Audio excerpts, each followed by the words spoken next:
தமிழகம் முழுவதும் நாட்டின் 79வது சுதந்திர தின விழா சிறப்பாக கொண்டாடப்பட்டது. சென்னை திருவல்லிக்கேணி லாயிட் சாலையில் உள்ள கிண்டர் கார்டன் பள்ளியில் சுதந்திர தின விழா சிறப்பாக கொண்டாடப்பட்டது.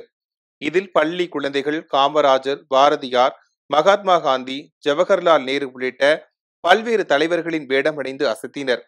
முன்னதாக பள்ளி ஆசிரியர்கள் தேசிய கொடியை ஏற்றி வைத்து மாணவர்களுக்கு இனிப்புகளை வழங்கினர். அச்சமில்லை அச்சமில்லை அச்ச என்பதில்லையே உச்சி மீது வானியங்கி வீடு எந்த போலும் அச்சமில்லை அச்சமில்லை அச்ச என்பதில்லையே உச்சி மீது வானியங்கி வீடு எந்த போலும் அச்சமில்லை அச்சமில்லை அச்ச என்பதில்லை. திண்டுக்கல் மாவட்ட விளையாட்டு மைதானத்தில் மாவட்ட ஆட்சியர் சரவணன் தேசிய கொடியை ஏற்றி வைத்து சிறப்பாக பணியாற்றிய பல்வேறு துறை அதிகாரிகளுக்கு பாராட்டு சான்றிதழ்களை வழங்கினார்.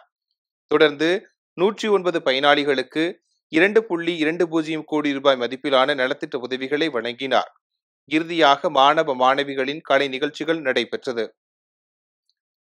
புதுச்சேரி மாநிலம் காரைக்கால் கடற்கரை சாலையில் நடைபெற்ற சுதந்திர தின விழாவில் புதுச்சேரி மாநிலம் காரைக்கால் கடற்கரை சாலையில் நடைபெற்ற சுதந்திர தின விழாவில் புதுச்சேரி மாநில அமைச்சர் திருமுருகன் கலந்து கொண்டு தேசிய கொடியை ஏற்றி வைத்தார். தொடர்ந்து காவல்துறை மற்றும் பள்ளி கல்லூரி மாணவர்களின் அணிவகுப்பு மரியாதையை ஏற்றுக்கொண்டார். இதனையடுத்து மாணவ மாணவிகளின் கலை நிகழ்ச்சிகள் நடைபெற்றது. சிவகங்கை மாவட்ட ஆட்சியர் அலுவலக வளாக மைதானத்தில் ஆட்சியர் பொற்கொடி தேசிய கொடியை ஏற்றி வைத்து மூவர்ண பலூன்களை பறக்கவிட்டார். தொடர்ந்து காவல்துறையினரின் அணிவகுப்பு மரியாதையை ஏற்றுக்கொண்டார். பின்னர் பல்வேறு துறைகளின் கீழ் 4.22 லட்சம் ரூபாய் மதிப்பிலான நலத்திட்ட உதவிகளை வழங்கினார். மேலும் சிறப்பாக பணியாற்றிய அதிகாரிகளுக்கு சான்றிதழ்களை வழங்கினார்.